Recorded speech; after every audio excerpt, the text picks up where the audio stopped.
Iya Villania naging emosyonal makalipas isilang ang fifth child nila ni Drew Arellano. Ipinost ni Iya ang litratong ito kasama ang dalawa sa kanyang 5 anak, sina Alana and Astro. Kwento ni Iya, kuha ito bago siya magsilang kay Anya Love at inatake siya ng matinding pangamba dahil sa mga posibleng maganap habang siya ay nanganganak. I'm not a negative person, but I couldn't help but fear the possibility of not making it back home to these guys.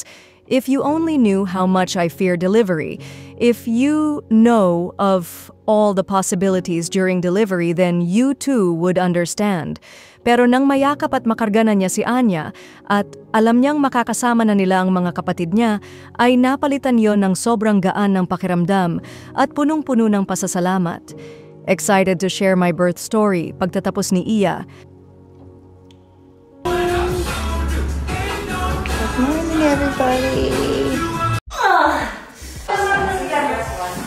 Bilib ang maraming netizens kay Iya Villania makalipas niyang ibahagi sa IG kung paano niya kalmadong isinilang ang pang-5 nilang anak ni Drew Arellano na si Anya Love.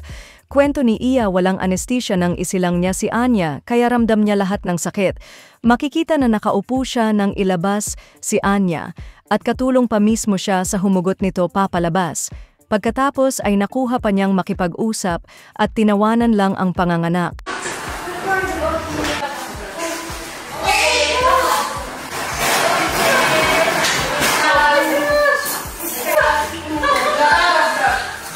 Komento naman ng mister niyang si Drew, "That's my girl." Sagot naman ni Iya, "Now to make the most of this life together, I love you." Nakiusap naman ang netizens kay Drew na sana ay last na nila si Anya. Wow, you're so good!